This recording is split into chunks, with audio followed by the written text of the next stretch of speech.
Yes. Yo, Collin. Hey. Dude, I always get you. Like, you're always saying some little shit or something. You're humming or making sounds or doing something every time I turn it on. That's who I am. You are an asshole. I'm just kidding. It's who I am. But guess what?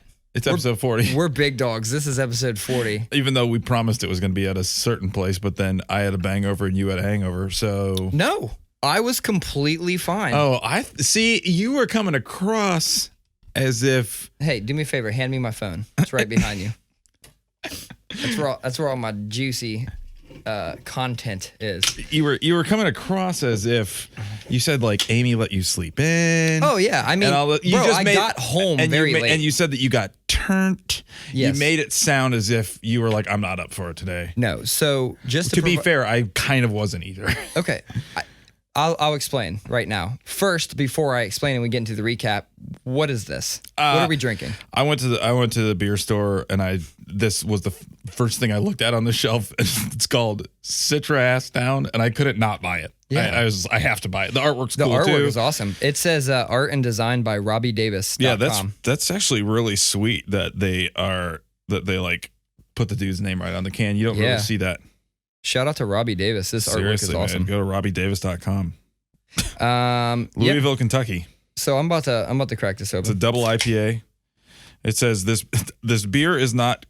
It says Citra Ass Down and crush this beer. This beer is not candy or mother's milk. What? It's not brewed by gypsies or aliens, nor does it contain any zombie dirt. This is a double IPA brewed with Citra hops. It's sticky, hoppy, and delicious. Simply drink and enjoy it. Don't hoard this beer. Citra Ass Down and drink it now. I feel like they kind of overplayed the Citra. Citur. No. I think they were like kind of throwing shade at other beers. Yeah. I caught the zombie reference. Yeah, zombie dust. Zombie dust. Anyway, weird. So two things. One, this is fucking good. Mm-hmm. Like, this is really good. This is one of the better IPAs or double IPAs I've had in quite some time that I had never had before. That is delicious. Against the grain. What do you think? Two pant? I don't know. I was going to ask you. You seem to like know all this weird beer shit. So I was like, what is pant? Is it 1K or IKR? Pant. I know, right? I have no idea. Yeah, and then two pant. I don't know what the fuck that means. I do know that when this independent craft beer logo, like it's like the independent, it's a Brewers Association or whatever. Yeah, they're certified. Yeah, but when they unveiled this logo, oh my God, the whole beer scene and design scene were so pissed because it's so ugly. Well, maybe they did it independently. Maybe they didn't solicit a designer. Oh, I'm sure. Anyway, it's a pile of shit. What it is. Punk rock. All right. So we'll just go right into the recap, and then it'll give me an opportunity to explain. So, I mean, honestly, I haven't been drinking that much in general for the past like year. So when I do drink, I tend to be hungover. My team at work recently moved to a new building. So we're in there with a bunch of our like developers and stuff now, right? Mm-hmm. Now I'm not going to like one happy hour, a month. I'm going to like 4 or 5. These motherfuckers like to drink. Fantastic. It's obviously making me better at drinking and less hangovers because I went out Thursday and was kind of hungover on Friday. Like just enough, right? Because first of all, you don't realize it, but when you're at a bar and they're like, oh, do you want a small or a large? And then you get the large beer. It's like a 20 ounce. After 2, that's a fucking 40. Like, it's like, people don't put that in the context. It's like, no, I had 2 cups. I had 2 beers. Bitch, you had a 40, right? So I go to this bar and I'm drinking 20 ounce beers. By the time I realize it, I'm, 60 or 80 ounces of beer in. Hell yeah. So I, at that point, switched to mixed drinks, right? What? Beer before liquor? Never been sicker. It doesn't work like that for me. Anyway, so there's that. So Friday, yeah, had a little hangover. It was not too bad. It was just in the morning. Then I had some awesome pizza, which is what I do every time I have a hangover. And by the way, shout out to Donato's for their fucking Nashville hot chicken sandwich sub thing. Dude. Holy shit, that thing is good. Dude. Why didn't you tell me about it? If you're saying dude like you knew about it. I thought I told you about it. If you did, My bad. I've never been a huge Donato's guy. I think it's good. I think like the mariachi chicken pizza is really good. I respect Donato's that they're OGs. OGs in the Midwest. In the Ohio square cut shit. They're like a Midwest They're from pizza. Cincinnati. Yeah. And wait, are they? Yeah. I thought they're from Columbus. No. Cincinnati. Come on. I don't know about that. I'm gonna fact check you later. You have an internet device in your hand. I know. I just don't want to do it. Right but an internet device. What the fuck? No, in our house we have like every Friday it's like a different person's choice for pizza. Yeah. And one day one of the kids, or maybe Sierra, was like, "Oh, I want Donato's," and I was like, "Oh, okay." So I look and I was like, "Ooh, Nashville hot chicken, man, that shit." Yeah. My only complaint is that it's not bigger. Oh, absolutely. You know what? I wish it was a foot long. I realize I'm getting old because I fucking Google a review for everything. And before I got it, I had to go look for a review. And like 6 of them said it should be bigger. And I said, okay, I'm at a crossroads. Do I order 2 or do I just get pizza 2? So I went the other way. I got pizza 2. But I mean, anyway, got the hot chicken. It's not really that hot, and it doesn't really taste like Nashville hot chicken. Anyway, you got the hot chicken. You got the ranch, provolone. Yep. The ranch, pickles, jalapenos. Yeah, the jalapenos were a surprise. Yeah, I didn't realize they were on there until also there's quite literally also their hoagie buns are really good. Yeah. All right, so that catches you up to Friday midday. I had pizza. I was real surprised that my hangover didn't last longer because I am known for getting a hangover that fucking incapacitates me from the morning until 9 p.m. in which I feel great. I eat an entire pizza and then I go to the gym. Like I have a really weird hangover day, transition from. Same. Yeah, it's super fucking weird. Only I'm always really depressed.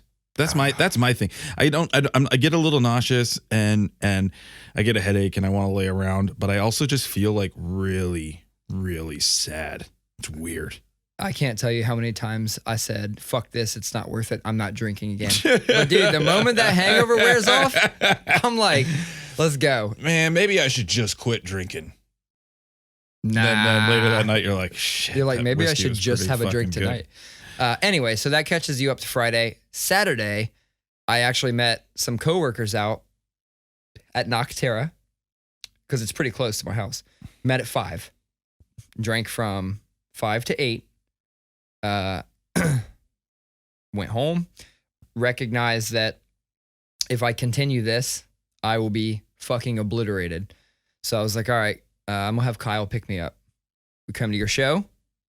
You put on a fantastic show, by the way. Thank you. In its entirety, from the first band to the last band to the time I got out of there, everything was, I think, flawless. And dude, shout out to fucking Knox. He had the sound crushing. Yeah. He dialed it in so nice. Yeah. Okay.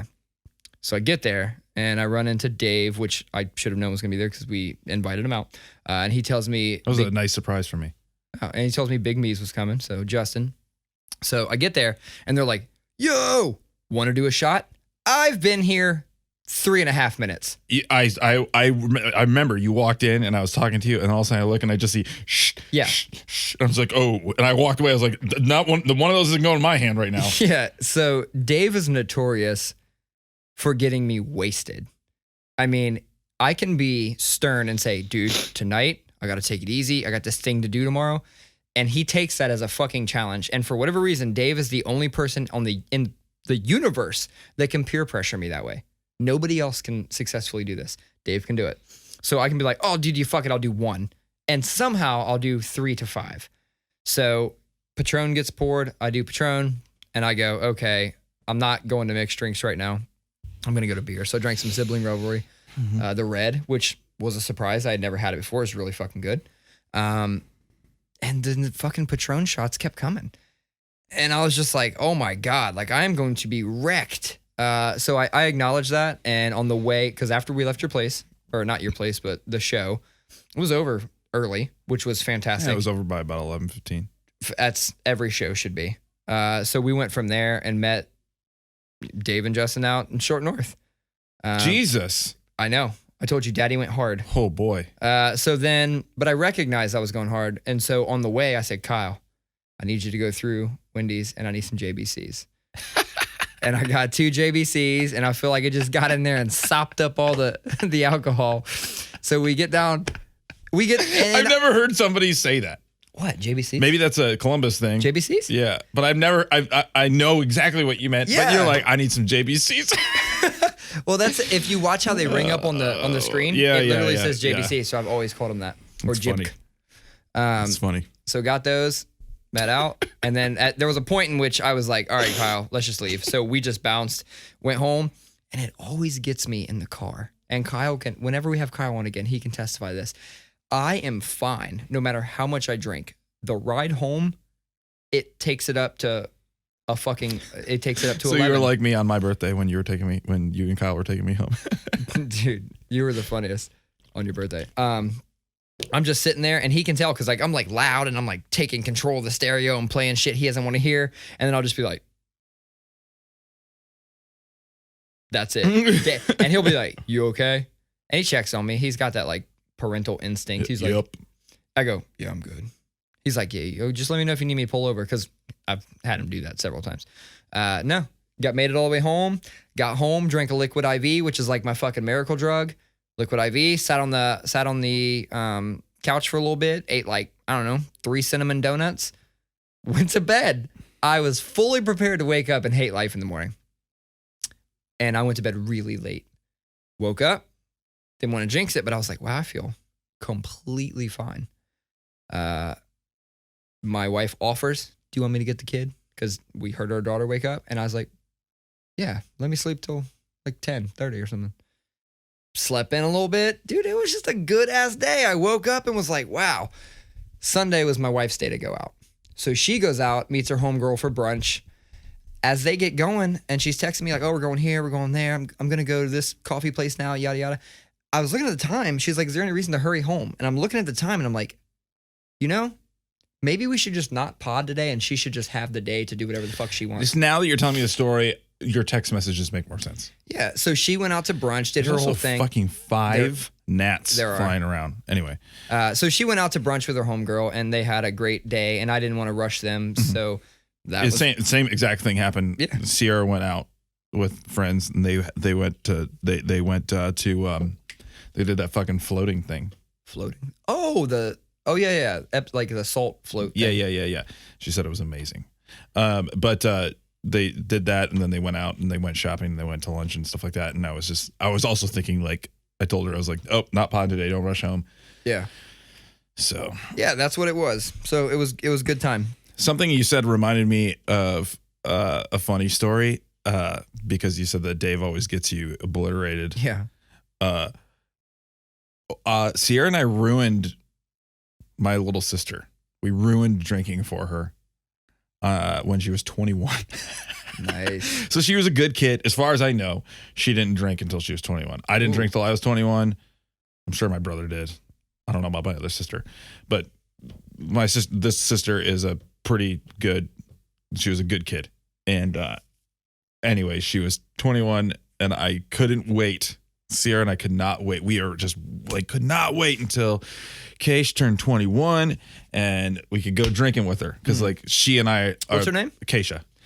Really? Like Acacia, but without the A. Wow. That's a cool name. And how'd you end up with Collin? Dude, I'm fucking with you. I saw you look at me like, wow, my mom listens to this. It helps. It helps that she doesn't listen to it. It helps that you praised her name before you trash mine because she gets really mad when people diss my name, especially when they diss it for 2 L's. People really diss your name though? No. Like people like call me Collin and stuff like that. And she's like, I put 2 L's in your name for a reason. Anyway,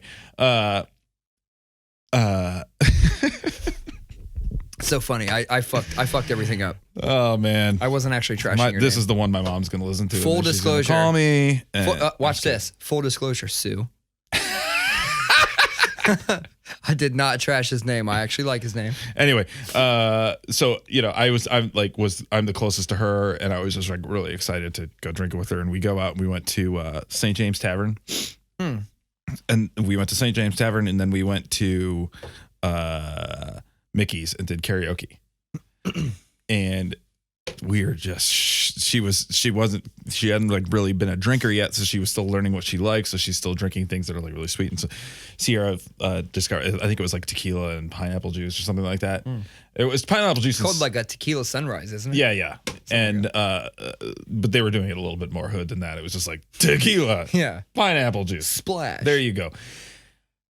Man, we were just shoveling those things down her throat, dude. And she was wrecked for like days. And she's like never really been a big drinker. Really? And I'm pretty sure it's Sierra and I's fault. And how do you feel about that? Fine. I don't know. I mean, I feel bad a little bit that she doesn't like it as much. I mean, she still drinks, and I've seen her pretty lit up, but it's just really funny because we just overcorrected really hard. We were like, can't wait to drink, and we went out first night. Boom, she's fucking hammered, toast, done for days. I think I told the story on here already, but was your 21st bad as well? No. No? It was the first time I ever drank in my life, my 21st birthday, because I was a good boy. Okay.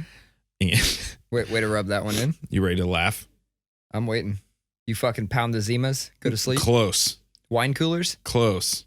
Smirnoff Ice, baby. Ah. And I drank like 4 of those, and I just remember being really drunk and looking at Sierra's dad's fish tank and being like, because he had all these like there was like infestation of snails in it. And I just remember going like, look at all the snails. That reminds me of Bad Boys 2, where Martin is tripping on ecstasy. Yeah. And he's staring, he's like, look at that fish. That's a nice fish. Big fucking eyes, but that's a nice fish. Yeah, it was basically like that. Yeah, that's fantastic. So anything else, anything crazy happened with the show? No, man, you know, everything go off my little recap, Friday night, Sierra and I got after it at home with a bottle of Bullet. Like a big bottle. Like one of what's the next one up from 750 milliliters? A liter, right? A liter. It was a liter bottle.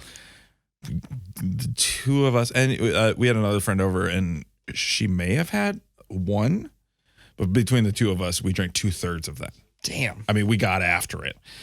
And I got to this point where I was like, it was like 1:45 in the morning, and I was hammered, and I was like, I want another drink, and I was like, bad idea. You're putting on a show tomorrow. You have to play tomorrow night. You have to be in charge tomorrow night. You don't want to be fucked up.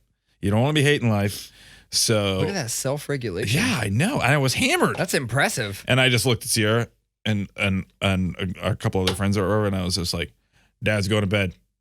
And I just stumbled up to bed. Just went. I guess Sierra like still was going until like almost 4 in the morning or something. She was the first person I saw at your show. And we got out and boom, she was right there. Oh, really? Yeah. And so anyway, I woke up decent time, and I was a little bit hungover. I had a headache, and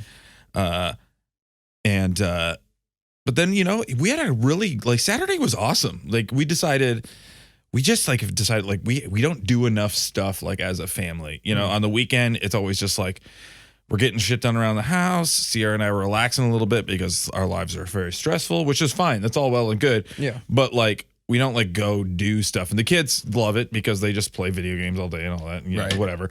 And but we got up, and late morning we took the kids to the Laughing Ogre, the comic book store. Yeah. And because there was a comic that I wanted to get, and Sierra is really big into like the, you know, artsy indie graphic novels and stuff like that. So she was looking for something, and I told all the kids that, you know, you can each get one book or comic book each, because that's the whole thing is like, we've always said, like, you know, we'll always buy you books. Oh yeah. Always. Yeah. Don't, you know, so I was like, yeah. So the boys both got a, you know, graphic novel, and B got some manga about a cute cat.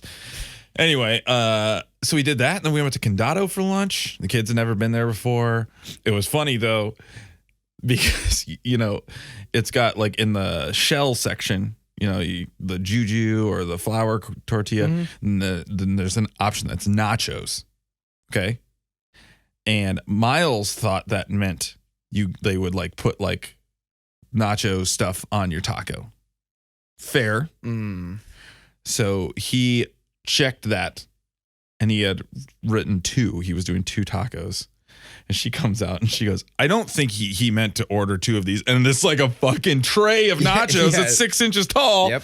And he was so upset about it, even though it was everything he wanted. Yeah. All of his toppings only on chips instead of a tortilla. We ended up ordering him another taco and they took one of the things off. And it was so funny when she shows up with these 2 fucking. And the poor kid, he just melted down. I mean, he was so sad about it.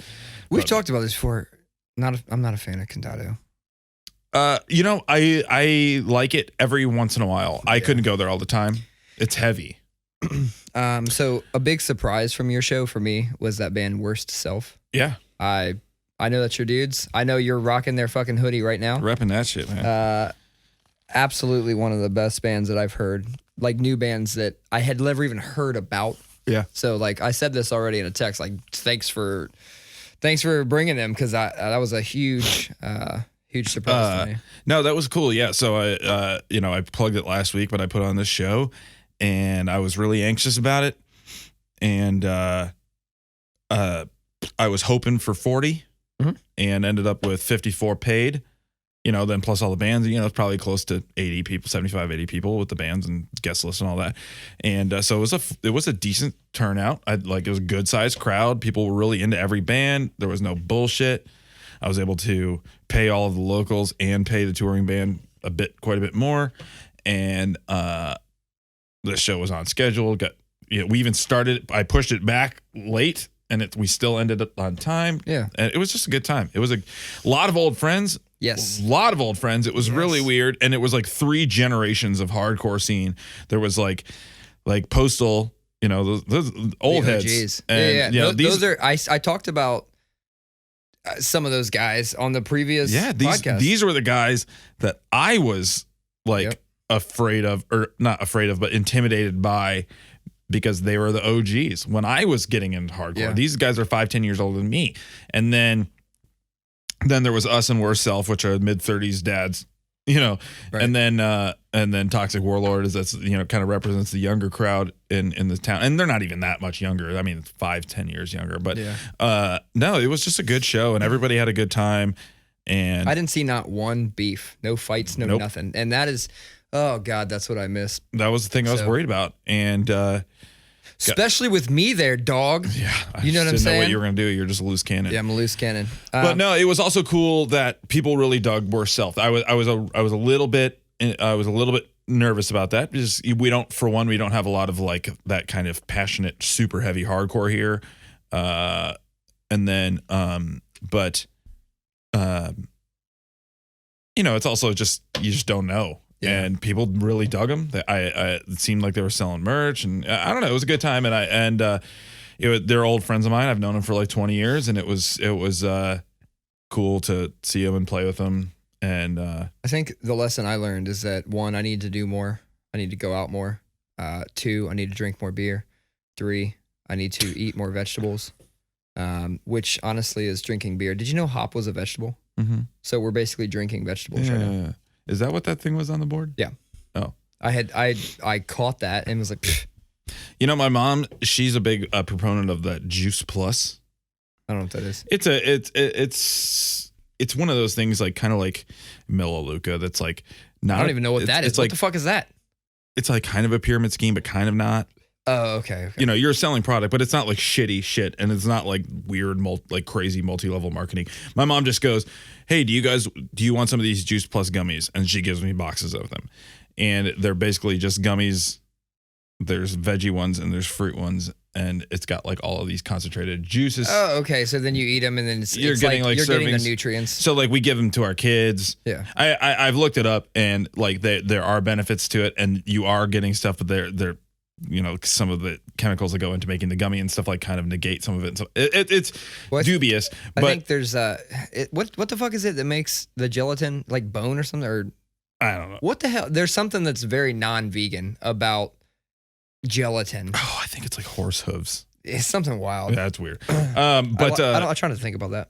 But no, so I take those sometimes. My kids eat them every day, because it's at least like they're kids, and kids don't like to eat vegetables. So it's kind of like, hey, if I can at least get some kind of veggie thing in them, cool. There's a lot of music news to go through today. So I think we should just start cranking through some of it. And I haven't consulted with you on this stuff yet, so I don't know that we can both even speak to this. So I'm going to give you what I'm talking about. You tell me if you've heard it enough to talk about it, or if we should skip it till next episode, because obviously I expect you to listen to everything, right? Mm-hmm. All right. Did you listen to the Eminem record? I listened to the first 3 tracks. It was funny because it was Thursday night, because it surprise dropped Friday at midnight. Let me stop you there real quick. Are you an Eminem fan? Not particularly. I think that Eminem is one of the greatest rappers of all time. I really do. I just think he doesn't really make good songs anymore. I also agree with that. Okay, so I think we both feel similar. I think he's exceptionally talented. He's obviously a really good freestyle rapper. He is hilarious, witty, angry, all that stuff. A lot of his features on that Dr. Dre Compton record, that feature was fucking sweet. Yeah. Stuff he just, unless he is a feature on someone else's song, I don't really like he doesn't make a good song. It's a beat and he's like flexing hard on a beat. Yeah, and it's also quit with the hour-and-a-half long records. Yeah. Just get out of here. Anyway, for those of you who don't know, he surprise dropped a record. Yeah, and so Sierra had gone to bed, and I was just up playing video games, and I was just waiting for a game to load, and I was just scrolling through, and I was looking at Pitchfork, and I was like, Eminem surprise dropped a new album? Yeah, you and Dave both text me minutes apart. And I was like, huh. So I threw it on, and I got 3 songs into it, and fuck it, man. Give us the deep dive of those 3 songs. I don't have a deep dive because I fell asleep. Oh my God. And then I woke up. It's completely unrelated, but then I woke up and laid down in bed. I woke up and looked at the clock and realized that it was 5 minutes before Sierra's alarm was going to go off. So I did listen to more of it than you did. Okay. Very first track, it's considered an intro apparently, but the very first track, incredible. Lyrically. Yeah, I do remember thinking like, oh, wow, what's this? Yeah, the first track is incredible. It pretty much, for the most part, gets worse as it goes on. And it gets back to him just like, super flexing and saying a bunch of random shit. Then he did that track called, I think it's called Darkness, that he did a video for. Have you caught the video? Mm-mm.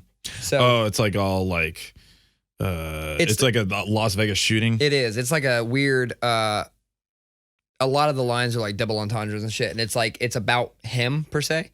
But then somehow in the middle, it kind of morphs and it becomes more about the shooter. It's actually a really cool concept video. And then the song, if you watch the video, the song contextually makes a shit ton of sense. I think you should watch it, in fact, once we leave here.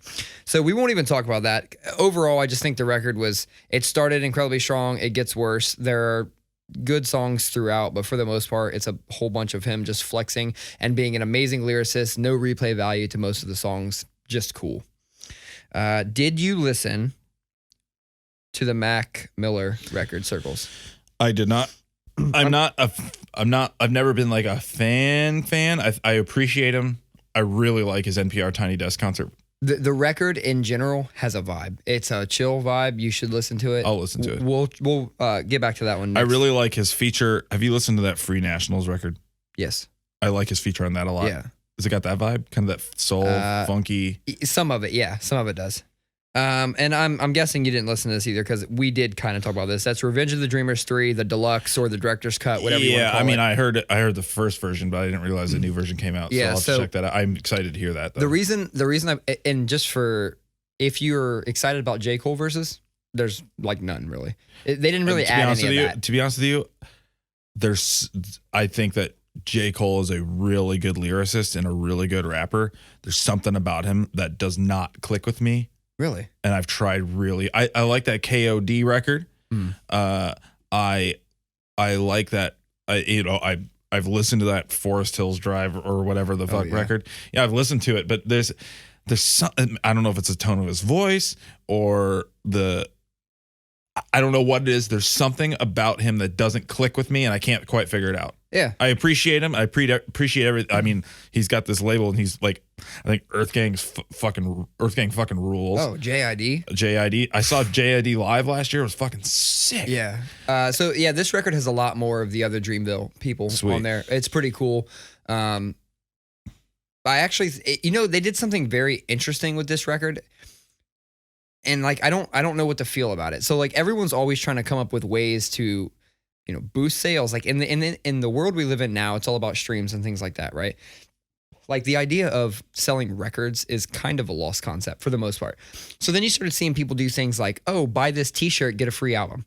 Even though I was never going to redeem that album credit and get that album. I'm just going to stream it on Spotify or whatever, like I always do. People were selling like, buy this shirt for $15 and like it counts as a record sale. So people were always doing weird shit like that, right? So what I heard with this record is because it was considered, like I said, and I said deluxe and director's cut, because depending on where you go look at it, it says something different. What they did at least on Apple Music, as far as I know, is the original record, they just added a shit more tracks to it and gave it new artwork. So it's like, I'm pretty sure that all the new streams from this record are going to count towards that last one. Yeah, that makes sense. It's a really weird concept. Like people are doing shit like that. And then I went and looked at it on Spotify and it's called the director's cut. And I haven't seen it called director's cut anywhere else. It's called the deluxe. So I haven't fully researched it to figure out what the fuck is going on there or if there's literally something different between the two. But it's a weird concept and I'm curious as to what the benefit was of doing it the way they did it. I'm assuming it's streams. So we're going to skip that one. Yeah, let's get into something that you got to be able to talk about. Poison the Well, opposite of December 20th anniversary show. I saw that. That's crazy. Yeah. It's, 20 years, man. That's one of the bands that really changed music for me. Oh, yeah. The breakdown in Nerdy, the yeah. That right there, that's like that was a paradigm shift. It was, nobody was doing that. Nobody was doing mosh parts like that. That was a new thing. The breakdown in Slice Paper Wrists. Yeah, dun, dude. dun, dun, dun, dun, dun, dun, dun, dun. That was my shit. No one was doing that shit. Can I tell you that here's the reason I latched on that band so hard? Because the band that I was in was doing that. I was in a local band. We were highly influenced by both Slipknot and Chimera. One thing I loved about Slipknot was how intense and fast and heavy they were. So we were in drop B because of Slipknot. Played a lot of like single notey things with like chaotic drums. Yeah. And then Chimera, I could not stop obsessing over the fact that they would do those palm mute parts and somehow the double bass would always follow it. We started doing that. And literally I can show you old records from when I'm 18, 19 years old doing parts that had like dun dun, like breakdowns like that. Mm-hmm. So when I first heard Poison the Well, I'm pretty sure I heard Nerdy. I think that was the first track I ever heard. Oh, me too. And I can literally remember standing outside of the car. Somebody was playing for it in the car. We're standing outside the car. We're on the west side. There was this dude named Hennis. We were outside of his house. I remember where the fuck I was when I heard this and went, that's it. That is what I've been trying to say. I've been trying to say, like, the bass drum and the guitar need to follow like this. They are doing exactly what I'm trying to say. And from that, basically Capital Tragedy was born. Nice. If you listen to old CD, like, it was like Hope's Fall. It's interesting, too, because Eat it. People talk about Poison the Well and talk about mosh parts and talk about how they kind of revolutionized the whole metalcore idea. Yeah. But it's also, like, the first riff in Nerdy, for instance, the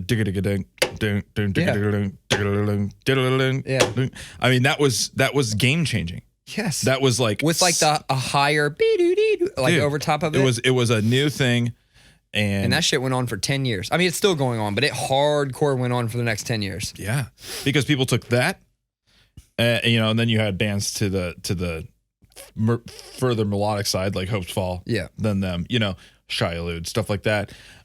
You took that. And then you mix that with what like Disembodied and Martyr AD were doing, like oh yeah, mix those two together, and then you have all of metalcore for the last. Well, and 15 then you years. had, I think there was one more, right? 20 years. It was the people doing melody and major chords, but more metal. And I would say, oh yeah, like the At the Gates stuff. No, I was thinking, oh my god, Unearth. Yeah, exactly. Yeah, it's that's the third piece. So you got that kind of melodic hardcore shit. that and chunky mosh parts that Dude, like Across bands 5 Aprils? yeah, dude, yeah. Oh my God, I love that band. I thought no, just kidding. But you know, you got that kind of like melodic hardcore with heavy mosh parts. Then you got that really discordant, gross shit hardcore, and then that melodic death metal stuff that At the Gates and stuff was doing. You put those all together, and you got. I mean, it was like, oh, dude, that's when music really started branching out and birthing, and like a lot of these bands that are happening today, you can trace them back to one of the that's the thing founding bands. And that's the thing is metalcore stayed pretty much the same, like pulling on those three things until a few years ago when people realized, oh wait, it's way heavier if you tune way down. Right. And then the fucking new metal's okay, you know, and like all of a sudden there's this new thing that people are pulling from. You know, that's actually why I appreciate Acacia Strain so much, because they have stayed relevant, and heavy as fuck, and not really doing anything trendy. They've just been consistently heavy as fuck for years. It's incredible the longevity. But I will say this: the other night I went on, I actually like. I was hanging out and it was late and I went on a binge of watching old metalcore music videos. I do that sometimes. I love that shit. And I put on Smoke You Later. Oh my God. And it is wild listening to Acacia Strain now and then listening to that song and realizing they came from the same goddamn place we all came from. First of all, it was way heavier and it was way lower.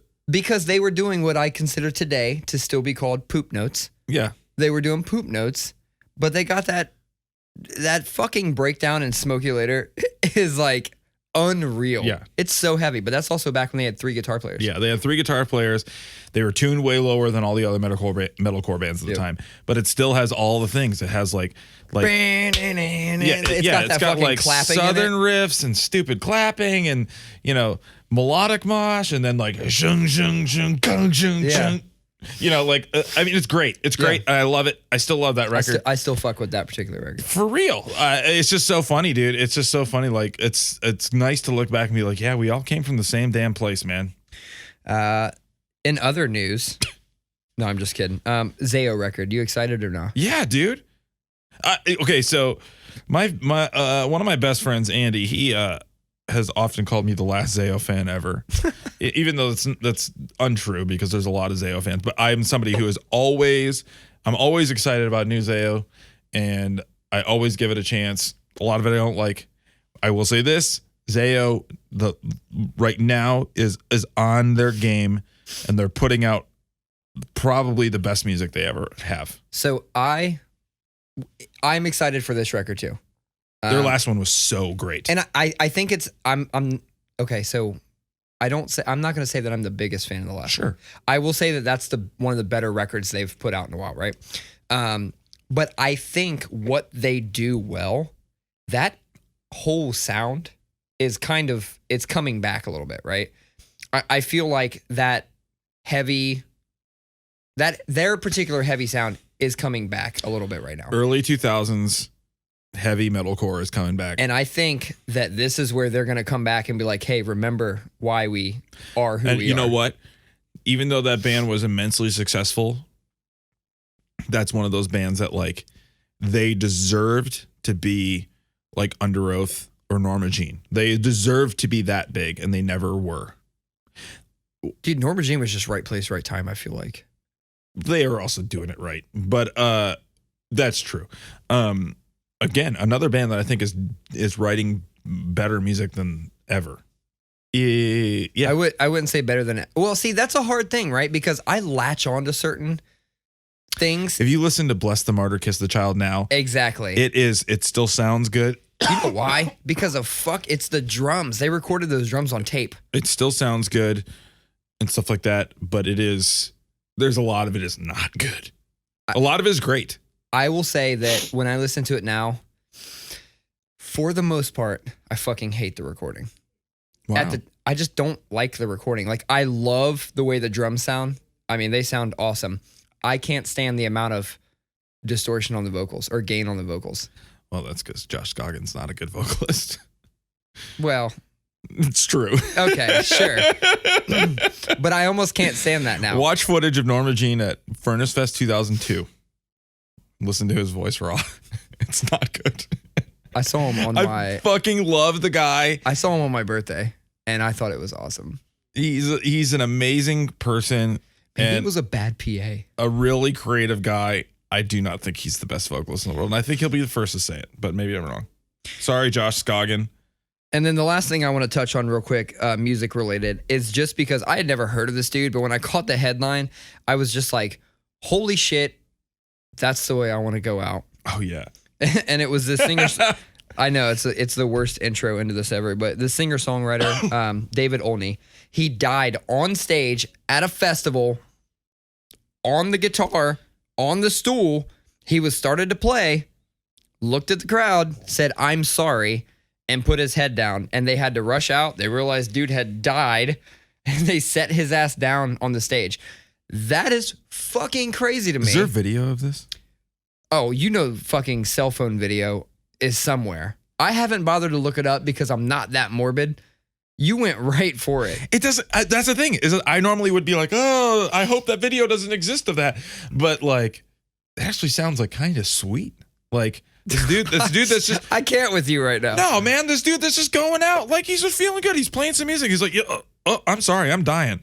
Yeah, that's first of all, I think the craziest part of the whole story is not that he died on stage in front of thousands of people. It's that he said, "I'm sorry." Like, which it begs like a bigger question. It's like, damn, did he apologize because either did he fuck up right before it and say I'm sorry because of that, or did he like, or does he have 20 people buried in his backyard? No, not even. That's a third thing. I mean. The dude is, he's still conscious. I see. Are you saying that he's apologizing for fucking up or apologizing because he knows he's about to die? That's what I'm saying. Like, was he cognizant of the fact that, bro, I'm going to put my head down and this is literally it. Like, I'm dying. I'm sorry. And then this is it. This is the big one. Yeah. Isn't that fucking crazy? Like, I started thinking about that and I was like, why would this dude apologize? And I'm like, what if he was apologizing for a lifetime of crimes that nobody knew about? You're fucking up this dude's legacy right now. The dude was active since the 70s. Like, he put out, like, I looked at his Wikipedia. I was like, who? That's this folk dude. He put out a fuck ton of records. And he was still obviously relevant enough to play festivals. I mean, we're not relevant enough to play festivals. Wild. Yeah. And I'm going to die still. All right. So let me just scoot that on over. I want to ask a question. Sure. Because the first thing I want to ask about is the last thing you put on here. I love writing stuff on there because you put it in your own words. I put it in a way that I make you want to talk about it. I'm going to introduce it just as you put it on here. This fucking gun rally, or this fucking gun rally guy. Go on, Collin. Kick it off. So this guy, I saved the picture just because I want to show it to you because it's just so fucking. So there was this gun rally. I don't know if you heard about it. Yes, it was in Richmond, Virginia, and it was very, very successful. And there was very peaceful. The left wing media went fucking bonkers about it, calling it a white nationalist rally, and that there was going to be an uprising, there was going to be racial violence, there was going to be blah blah blah, and guess what? No, it was just a bunch of fucking guys out there in military cosplay, trying to fucking say, hey, we have our guns and prime from our cold dead hands or whatever the fuck. Check out our dicks. Cool, dude. I don't give a shit. Like, whatever, man. I am as a liberal. Yeah, I'm cool with people having guns. We've talked about it. This. I'm cool with people having guns, even assault weapons. But what I was getting at is where I start to draw the line is fucking. This fucking Jared from Subway looking motherfucker. Okay. Oh my God. So he's in his military outfit, but First of all, his helmet looks too small. One thing I have to say to all these guys is just enlist, man. Just enlist. If you really want to be part of this, do it, man. Anyway, that guy can't pass the physical fitness test. Let me just put that out that's there. one reason I said this fucking guy. Yeah. But then the other thing, because he was the subject. cheesing. He was the subject of a few headlines because Really? he's walking around with a 5-foot-long sniper rifle, and this is where I start to draw the line on this stuff because it's like, okay, cool, man. You like guns, you like to build them, you like to shoot them and stuff like that. That fucking thing is meant to destroy something 300 yards away, 500 yards away. This isn't some like, I'm pro Second Amendment because I need to be able to storm the government or I need to protect my home from an intruder. Excuse me, Mr. Intruder. Let me get out my 5-foot sniper rifle that's made to shoot something way farther away and get that set up really quick and get like, I'm being extreme right now. But You are. This is fucking ridiculous. It's ridiculous just because. It's like walking around with a bazooka. Hey, man. Give me a CCL for a bazooka. That's I all I'm love saying. guns. I love shooting guns. But like, do you really need to be walking around with something that's meant to like take out a terrorist who's 3 miles away? I don't know. Here's the thing. I still have no problem with that. I have a little bit of problem with him deciding. I don't actually have a problem with it. I have a problem with you just being a douchebag. Yeah. That's what I was going to say. I have a problem with him bringing that specific gun to a fucking gun rally. Like, get your AR. No. From a constitutional perspective, dude, have the fuck at it. But why? I think he was just. Why do you need it? He was just like lightweight flexing for the other gun people. He's like, yo, check out what I got. Lightweight flexing? Yeah, he's heavyweight flexing. That's like driving a Ford F-350 with truck nuts. Oh my God, truck nuts. And Those are the rolling worst. coal out one of those smokestacks. Oh, watch me fucking crush this Prius, this goddamn hippie. Yeah, I don't fuck with that dude just because of his whole steez. But to be You're honest, gonna get me going on toxic masculinity, dog. I know you're fucking you're 2 seconds away from it. We've already got into truck nuts. Next thing you know, you'll be talking about ban cedar chips. We can't smoke ribs or something weird. I don't know. I'm not a hippie. Dude, I don't fucking know. I figured men like meat. Oh. I didn't mean that from a. So that's what that meant. Oh my was God. I was reading an article and that was literally before I walked in here. I was sitting in the car because I got here early. You guys I assumed you were still practicing, and I was reading an article and I just saw this picture. I saved it and I just immediately went right to the board and was like, this fucking guy. So we had talked about this on a previous episode. You said that you got a Ring doorbell. Yes. Or that you had the shit set up. And I know by now you've set up the app, the Neighbors app and shit like that. Well, What's is your it impression of is it a separate app?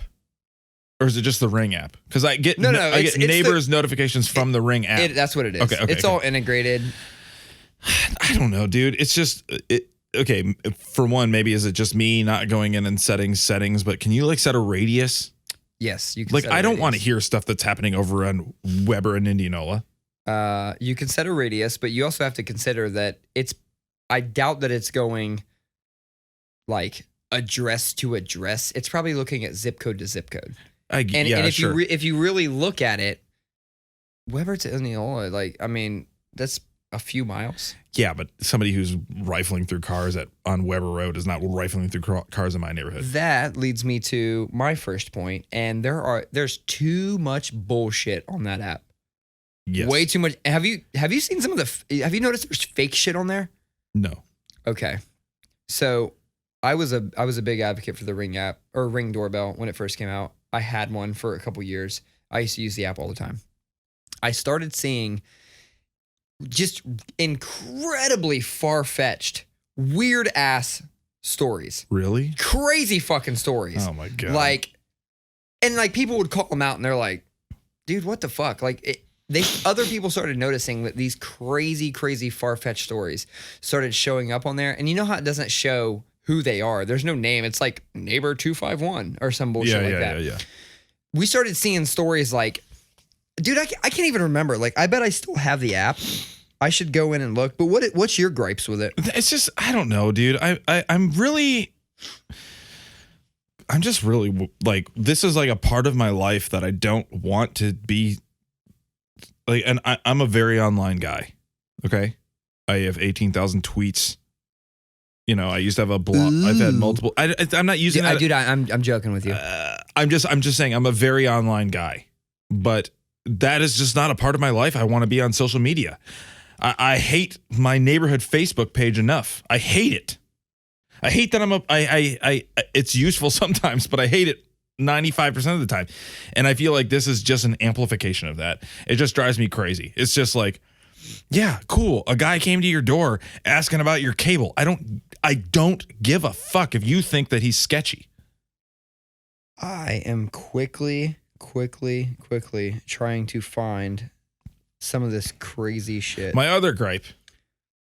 You got something? No, I mean, like, here's one. This isn't far-fetched. Like, this type of shit actually has...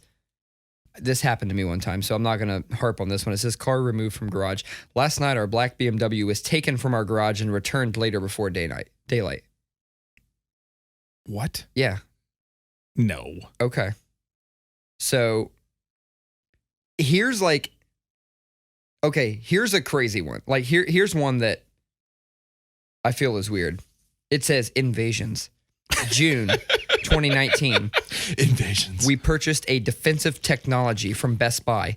An intruder entered our home and damaged the equipment. Update, not resolved. Home is still being invaded weekly. Items are stolen and damaged inside home. Cars, black 2019 BMW sedan and brown ML350 SUV are being removed from the garage and damaged in return. Who can help us secure our garage doors, change door locks, and stop technology hacking? So far, we've decided to park SUV across garage door outside and prevent removal of autos. I'm sorry, what the fuck? That is a bot. That's what I'm saying. There is a lot of this shit happening. I feel like some weird fucking AI thing is writing stories and people are testing shit. For sure. And the first comment says, huh? When was the invasion? Here we go again. Is this legit? Is this a fucking joke? What's going on? This guy is spamming every week. That's what I'm saying. When I say this is not a part of my life that I want on social media. That's the thing. If there's shit going down in my neighborhood, I want to be I'm friends with my neighbors. Dude across the street can text me and say, hey, my car got rifled through last night. Dude behind me can say, hey, I saw a weird sketchy dude who came up to the door. They can tell me because I know them and I trust them. I don't give a fuck what some Joe Schmo a mile and a half away thinks about some guy coming up on his porch. I don't give a fuck. It has nothing to do with me. It's not my neighborhood. It's not my neighbor. I mean... You got me going, dude. You got me going. I just love... Now I want to here's the thing. I don't even have a fucking Ring doorbell anymore. I just still have the app. I'm a technology hoarder, apparently. I'm going to delete that shit tonight. My other gripe, and this is not with the concept, is just the fact that I had a Nest camera before, and then we got the Ring camera, and I put that up, and you can tell where the good designers went. They went to Google. Oh, yeah. Because like the Nest camera feels, the camera itself feels high quality. It feels like a nice product. I'm sorry, I can't say enough good things about Nest. The Ring camera does not. The Nest app has really good UX. The Ring app absolutely does not. Yeah, I'm a big fan of my doorbell. I have the Nest doorbell now. So yeah. Yeah. It makes more sense for you to have Nest because you have a whole Google house. So that's true. But the first piece that I had was the Ring doorbell. And so that's why I was like, oh, maybe I should get some Ring. But I also had Arlo cameras. Like, I still have Arlo cameras. I just inside switched the baby cam from Arlo to Wise. I don't know if you're hip to these cameras, but for indoor cameras, you can't fucking beat these things at $20 a pop. 1080p, facial rec, all kinds of shit. $20. Oh, you have indoor? I don't have indoor cameras. I have an indoor because I still have a kid that's 2 years old. So we have one in her room, and I had the Arlo baby cam, which is like $250. And now I just have a Wise cam, $20, and it's much better. You know, that shit didn't really exist when I had. What did you have? Just like the weird little point A to point B camera type thing? No. Where it came with a screen? You didn't have a screen? No. What the fuck did you do? Just listen? We had baby monitors like everybody else has had since baby monitors existed. Okay. So it's not a diss on it. It's not a diss. I know. I know you feel a diss coming. No, it's not a diss. I know it's not a diss. Me personally, I would always want a camera. But, you know, the camera thing existed. This is mostly, I guess, this is mostly when Rowan was born, because Miles and B, you know, they're just hand-me-downs. You know, we just have the equipment already, so we don't even think about new stuff.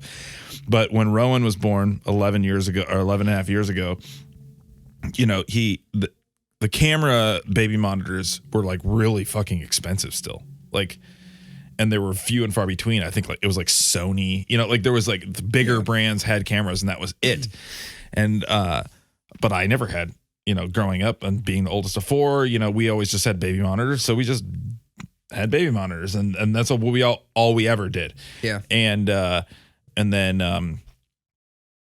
then Miles and B came along and we just still had the baby monitor because we didn't need to get a new one. But, it's weird though. It's just weird thinking, like I see people, I go to people's house and they see their kid and it's like really strange to me. I don't disagree with it. It makes sense to me. Like, oh, because there was times where I would listen on the monitor and be like, oh man, I don't hear him. So then I would get up and go to the room. Yeah, I understand the convenience of it.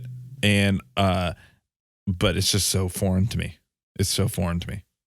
Well, Collin, I'm pulling up my kid right now to see if she's in bed.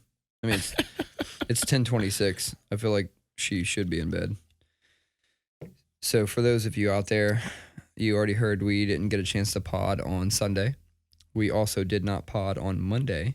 It is 10:26 on a Tuesday. 10:26 on a Tuesday, and guess who's going to go home, edit this shit, and have it up so it's there for Wednesday? You. That would be me. Hey, look, it's my kid. Wow. That's a $20 camera.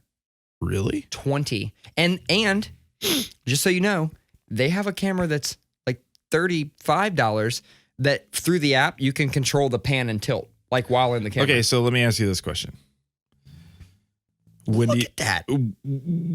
When do you, as a dad of a child she's what, almost 2?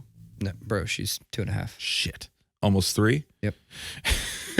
She's 2.5. Like, you don't have to guess anymore, Collin. I've told you. But when do I take the camera out? When do you stop? When does her privacy become hers? When we can put her in a regular bed that's not a crib. That's when you say we're done. Yep. That makes sense.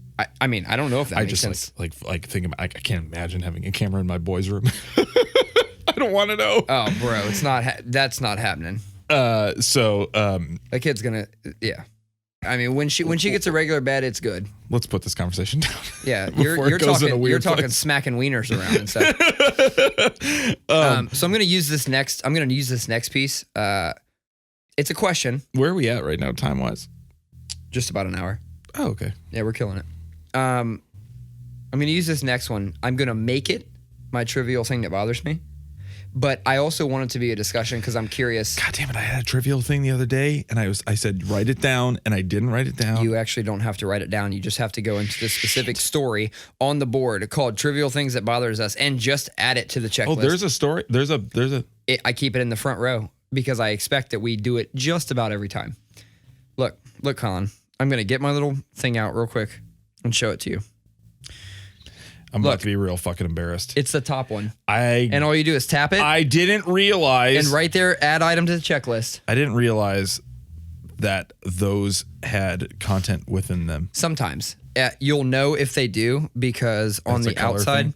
No. Well, the color thing is almost like a label. So if you're into Jira. I haven't even taken the time to explore. You see how it says like 3 out of 3? That shows it's a checklist. And if it has content, it looks like that with little lines that lets you know that when you open it, there's content. Sometimes you really wonder why I lead a UX design team because I don't even take the goddamn time to explore this shit because I don't give a shit. Not even that, but like as a UX designer, there are tons of times where you want to be minimalist and just give visual cues that things are there. All the cues are there. You are just not taking them. As soon as you said it, I was like, oh, I bet you could tap on those cards. I bet they go in. I had no idea. I never tried. Yeah. I mean, so sorry, Trello. Who owns Trello? Atlassian? Yeah. Them motherfuckers were like, whoa, competitor. Fuck Atlassian. Just fuck. Damn, bro. Fuck Jira. I fuck with the newest update of Jira. Fuck Jira. I haven't seen. You told me that the new update's good. Yeah. Nobody wants to hear about this. They fixed all the UI issues that I didn't like. Nobody wants to hear about. No one wants to hear about this. About project management software. All right. This is my trivial thing. Fucking alimony. Alimony. I was, when you wrote that on the list, I was like, where is he going with this? I even did a little bit of research so I could be prepared to talk about it. Did you? Yeah. I didn't do much. So this became a thought point for me because I have a friend going through a divorce. Now, the friend mentioned that he has to pay alimony, I want to say, for 2 years. And I went, wow, that's fucking crazy, because I, for a fact, know that while they've been married, at least for the past couple years, his wife has decided to go back to school, and he has been the sole provider for 2 years, right? Meaning the house, multiple kids, all of her expenses, his expenses, cars, everything he's been paying for. And she is the one that initiated a split and decided to get her own apartment and all this shit. Decided to go back to work, the whole nine, and still do school. And somehow he has to pay her alimony monthly. And it just feels like we're going backwards if we're talking about equal everything. And there's been a lot of talk about equal because the 38th state just ratified that whole equal rights amendment. Yeah, we could talk about that in a second. Well, we can just talk about that next episode. I feel like that's we can get into that for a little bit, right? But I just feel I researched that too. Did you? Mm-hmm. Very nice. You probably know more about it than I do. I know the basics. It's actually not a huge discussion. We could still talk about it. But let me just say that in the spirit of equal everything, it really feels like you're pimping backwards to start saying, oh, well, because you're, the higher earner or whatever it is, and because I've chosen to live my life a different way, you now have to pay me. I don't care if that is man to woman, woman to man. It doesn't matter. It just so happens that this particular example that I have to talk about that triggered the whole thing was man is working. Woman could be working. They equally took care of the kids, but she decided to go back to school and he decided to support her dreams and suffered for it. First, I want to say that I love the way that you put it on the board. You were like, is alimony bullshit? Absolutely. I read it like that. Is it bullshit? Yeah. Like you wanted to talk about it. My opinion on it is, first, Bill Burr has a really fucking funny bit about this. Really? Because he goes off on mostly gold diggers, but he goes off on like sports stars and stuff like that who like have to pay out the ass when their, trophy wife, they get divorced and whatever. That's I mean, those people better get a prenup. But anyway, but just talking about how the whole system sucks. But my opinion on it is, well, let me hold on a minute because I researched it. And before we go any further, let me just say for the people that alimony is not child support. It's completely separate. Spousal support. Spousal support. But so I'm tracking with you, everything you've said so far. I get why you think it might be bullshit. Fuck yeah. And I agree with it for the most part. But then I found out that there are in general, according to Wikipedia, there are 4 types of alimony. Sure. Because this is where my mind goes. Is one. There's like the one that's like it can't extend past the length of your marriage. Temporary alimony. Sure. Okay. That is called alimony pendente lite, which is Latin meaning pending the suit. You're paying her expenses or his expenses. The higher earner is paying the lower earner's expenses until papers are signed. Cool. That's fine. Rehabilitative alimony. Support given to a lesser earning spouse for a period of time necessary to acquire work outside the home and become self-sufficient. Cool with that. I'm cool with that. If Sierra and I divorced right now, I make 3 to 4 times more than she does. I am the primary breadwinner in our house. I'm the one who pays the bills. So I feel weird talking about it because I don't want to divorce my wife. I love her more than anything in the world. So you feel weird even talking about it. But that's what I would do. I would absolutely give her support. Unless you fucked around at me. Then fuck that bitch. But I would absolutely support her until she could like lock down support for herself. 3, this is where these two are the ones I start having a problem with. Number 3, permanent alimony. Support paid to the lesser earning spouse until the death of the payer, the death of the recipient, or the remarriage of the recipient. So I'm going to pay your bills until you get remarried. Fuck that. Fuck that. Right. Fuck you. Good night. Number 4, reimbursement alimony. Support given as a reimbursement for expenses incurred by spouse during the marriage, such as educational expenses. Nope. Sorry. Okay. Fuck off. So where does that put you if the lesser earner says, hey, you know what? I think we could just live on your salary, and I'd really like to better myself. So can you support me for the next few years while I go to school and get a better job?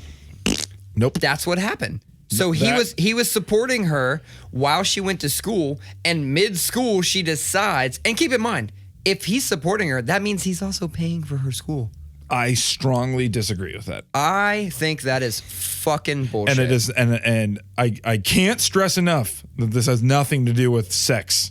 No. There's a whole other element to that, which is we know that typically men make more, and that's an unfortunate women make thing. 75 cents on a dollar. I get that. Correct. I get that, and that's a huge problem, and I will fight for that. I agree, but it is completely different from optionally saying, bro, you're about to support the fuck out of me real quick while I go do this thing that I want to do. Fuck that. That's what I'm saying. And now, in that regard, alimony is bullshit. I guess what I'm saying is there are certain situations those first two I'm all on board. Yes, we are technically still married. I will still keep paying shit. But is it only hold on? Okay, is it only sketch. relevant if it's a situation where you make several times more or more? What if you guys are making damn near dollar for dollar? Yeah, no, fuck that. That's what I'm saying. And no, if you're talking equal, they should be getting an actuary involved. There should be some equations. I'm gonna need some motherfucking math problems. I am gonna need some amortization tables. Yeah. I look. I'm just gonna say it. Alimony is bullshit. If you put apples to apples, everything to everything is even. Alimony is bullshit.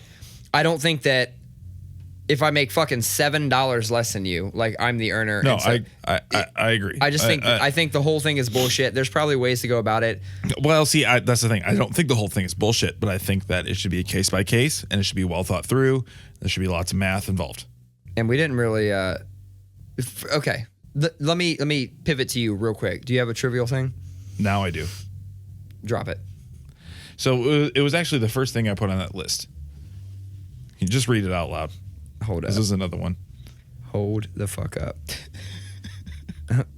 Vince Vaughn? Yeah. Vince Vaughn canceled. But it was Vince Vaughn canceled. Yeah. Well, yeah, I did scream the whole thing, but canceled was fucking... Do you hear about that? I did not, actually. All right. And you know what? I actually went a step further and intentionally didn't look this shit up because I was like, Collin's going to tell me about it. You know, I feel like we talk about cancel culture a lot. Oh, my God. And I don't want to just go hard on it. And I get it. And...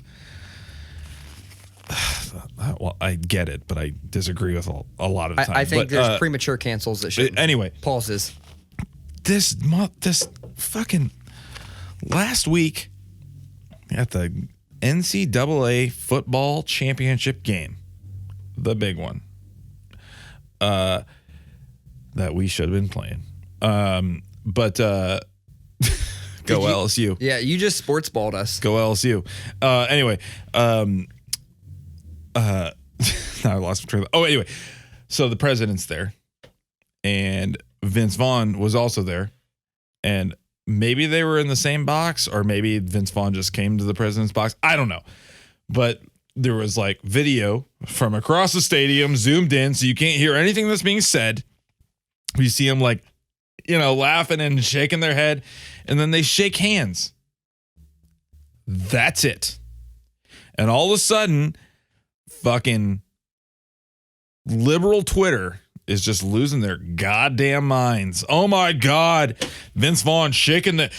Would you believe that Vince Vaughn, a conservative, by the way, Vince Vaughn is a libertarian, a conservative libertarian. Would you believe that he would shake the hand of a Republican president? Yeah, and you know, it's just this is my trivial thing is like, guys, like, it's a football game. The president is at a football game, and so let's take the presidency out of the equation. A reality television celebrity is at a football game. A movie celebrity is at a football game, and they're yucking it up like celebrities, and they shake hands. Yeah. Jesus Christ. Yeah, I think people forget that before he was ever even considering a career in politics, he's been in several movies, reality shows. He's been a public figure for a long fucking time. And there's politics that go into that. I don't hide the fact that I hate the guy. I want him to be out of office, and I can't wait to try to vote him out in November. And I like how you said try. I feel you on that. Oh no, he'll still be president. That's and fuck the guy. Like fuck Donald Trump. I hope he chokes on a fucking JBC.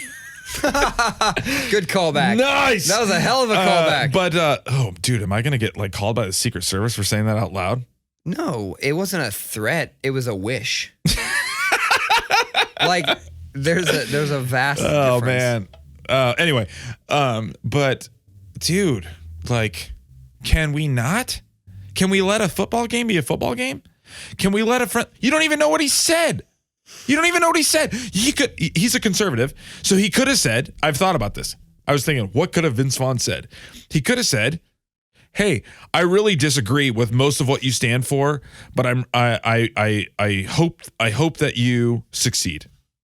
You know what I mean? He also could have said, look, man, we're different people and we have different beliefs, but we both think pussies are handles. Oh my God. I mean, that sounds like something Vince Vaughn might say. Oh man. But that's the thing. I feel like he's probably a really good guy in real life. Anyway, that sounds like something a movie character, Vince Vaughn movie character would say. That's what I'm saying. Yeah. Okay. But I mean, I don't fucking know him on a personal level. Like we're not texting. Like he and I don't text on the regular. No, dude, it's just like he hits me in my DMs. I get it, man. You hate Donald Trump. I get it. You hate the fact that somebody would use you hate the fact that somebody wouldn't use their celebrity to speak truth from your mountaintop. I get it. But like, for one, he's a conservative. Right. It's like I think I don't know. It just drives me crazy. Like, why do we care about that shit? They're at a goddamn football game. Let them hang out. Well, here's the thing. I think that, and we've talked about this on several occasions, people that hate Trump look to vilify everything he does, right? And people that like Trump are just blindly dismissive of everything he does and look to vilify Obama as if everyone that doesn't like Trump must like Obama. So it's just a pissing match and they want to compare. Oh, y'all are mad that Trump did this. Well, here's where Obama did the same thing. Oh, you guys are mad Obama did this. Well, here's where Trump's doing the same thing. That is the thing. It's like these have become the two fucking martyrs of our generation. Trump for everything Republican, and how can we relate that to Obama and vice versa? It's stupid as fuck. Now, if I could take 10 minutes to think about it, I could probably give you a handful of things Trump has done well. Oh, sure. That's the fucking crazy thing is people think that people that dislike him now just inherently hate everything he does. And it's like, no, he's actually done a few good things. I most recently saw where, like, you remember how he got like criticized in the media for like not sending aid to Puerto Rico or whatever? Did you recently see that they found all that aid? Oh, yeah, that was like today. Yeah. I thought I saw it today. It's like there's a bunch of aid sitting in warehouses while the governor of Puerto Rico is like. That's what I'm saying. And like he got crucified for that. And he was a bad person. And it like, here's a whole warehouse where there was shit tons of aid sent that just wasn't distributed. I'm not saying that he doesn't do shit things. And I don't agree with quite literally 90% of what the fuck he does.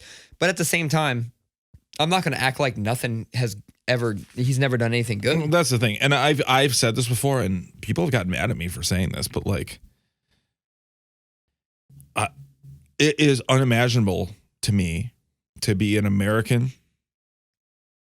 I can't believe we're going here right now, but we're gonna close with this shit too. It's unimaginable to me to be an American unless you're an anarchist or an anarcho socialist or whatever you want to call yourself, and don't want anything to do with the system. I get that. I respect it. I was there at one point. I get it. But as somebody who is an American involved in American politics, it is unimaginable to me to hope that the president of my country would fail. Yeah, that's fucking crazy. I just don't get it. I hope our president fails at some of his policies. I hope he fails at giving tax cuts to rich people who are only going to stash that money away in the Cayman Islands. I hope that he fails on building his stupid bullshit wall. I hope that he fails on trying to keep Muslims from coming into the country. You know, like, I hope he fails on a lot of his policies. But to hope that the president of your country, if you're involved in the politics, the hope that the president of your country would fail at his job, would weaken national security, would hurt the economy, would hurt the social construct, which he is. But to hope for that is just, I just don't understand. It doesn't compete with me. Yeah. And that's fine. You know, if you feel that way, I'm not going to diss you on it, because I'm sure you have a really good philosophy, or at least something worth hearing out. I just don't, it doesn't compete with my brain. I don't understand why I would want the president of my country that I was born in, that I love, even though there's a shit ton of things I absolutely hate about it, would want the guy who's supposed to be leading us to fail. I don't know. I want him to be checked. I want his policies to fail. I want him removed. But that was well said. I'm not even going to add on. I kind of went on a little preachy thing there. Sorry about that. It was well said, and for that reason, I can't even add to it. And I get hate from like people call me a centrist who can't get on a side. Sorry if you hate that. I'm sorry. But then again, I'm not a centrist. I'm a lefty liberal. If you ask me my opinion on most issues, I'm pretty leftist. But I just don't understand this cultural fucking civil war. I just don't get it. That's why I say it 100 times over. I say 100 times over that generally with fiscal responsibility, I identify with one side. Sure. And with social issues, I identify with the other side. That is why I'm becoming more conservative as I get older, especially financially. Oh yeah, because a lot they of things they say if you're don't make sense. They say when you're in your 20s, if you're not a liberal, you're crazy, and when you're 30s above, if you're not a conservative, you're crazy. I don't totally agree with that, but on certain things, yes, I'm much more conservative now than I used to be on practical stuff. Yeah, but social stuff, no. Get out of their bedroom. We can talk about the Equal Rights Amendment next week, because that's what I'm saying. I have some opinions on that. I do as well. And for those of you that don't know, just to touch on it, 38th state, Virginia, they finally got their majority vote, and only 37 years too late. That's true. It was 82, right? Mm-hmm. Yeah. But regardless, fucking cool that it happened. Might actually see something coming out of it. If you don't know what it is, Google it. What a weird way to end the podcast. It really is. If you don't know what it is, Google it. I just think it's cool for the country. Oh, man. Let's just let Collin talk for 10 minutes about the president of the United States and then end. Cool. I mean, what the fuck? What do you want to do, Collin? Do you want to fucking do a little jingle? Listen to Worst Self. If you don't like it, you can meet him in the DMs. Yeah, man. Show up to my DMs. Oh, let me just quickly say, I sent it to you. So I know you know what I'm talking about. My neighbor was up in my DMs My neighbor. Oh yeah, dude. My neighbor might get these hands. That was hilarious because like you said something to me and then you just like and you didn't respond to the question I had and then you were just like my neighbor about to catch these hands. Dude, I'm gonna tell this story real quick. Do it. All right, so we have a big problem in our community. We put our trash out on Friday, and when there's shitty weather and inclement weather, like our trash cans sometimes blow around. I saw this as an issue and made a stencil and wrote and spray painted my address on both sides of my trash can and both of my recycling bins. Typically the recycling bins blow away. Where I live, there is a dead end, and it's very common for this one particular road's shit to blow down to our dead end, get stuck in the trees, the tree line, and people collect it. After a couple days, if nobody collects it, generally you post a picture and you say, hey, at this dead end, there's a trash can or a whatever. Come get your shit. There is a fucking trash can. Like, this is not a recycling bin. This is the first time a trash can has showed up in the dead end. It has been there now for almost 2 weeks. A fucking trash can. So I posted you talked about it earlier. Everybody has a fucking group, Facebook, community, whatever. I posted in the community and said, hey, on one hand, I commend you for not needing a trash can in 2 weeks. Commend you. I do. I mean, anybody that can literally go 2 weeks without putting a fucking bag of trash from their house into the trash can, that's a feat in itself. Awesome. Either you're recycling like a motherfucker or you don't waste. I can't go 4 hours. Bro, we make it like 2 days. And I mean, it's filled up with Chipotle bags.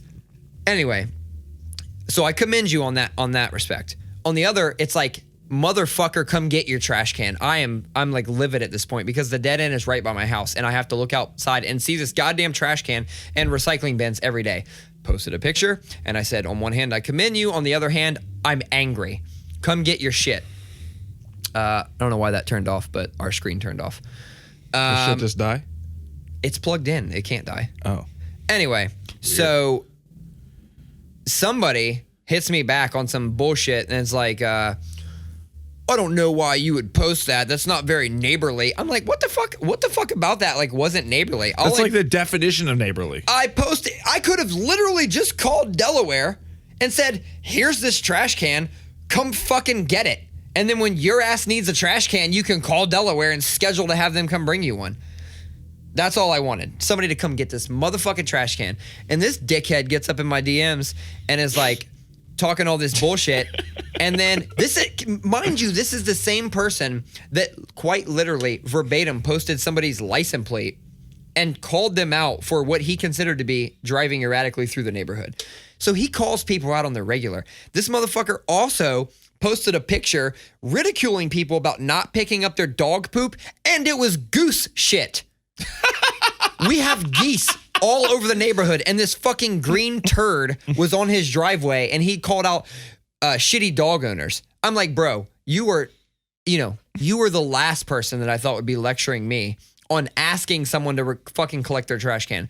So he says, and I obviously, in my petty ways, I screen capped his shitty posts and sent them to him and said, at least I didn't call him out by this, yada, yada. He goes, I don't have time to be petty with you. And I said, then don't. I did not ask for your involvement. I asked for the owner to come get the trash can.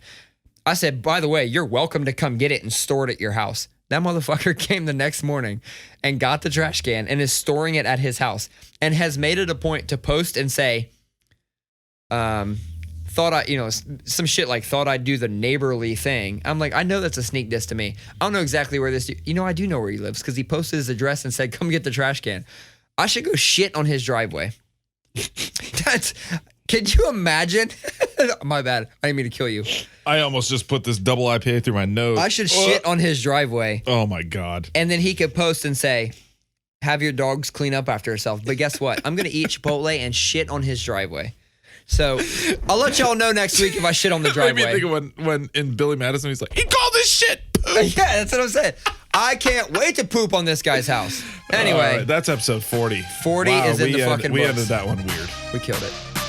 Thanks for the beer.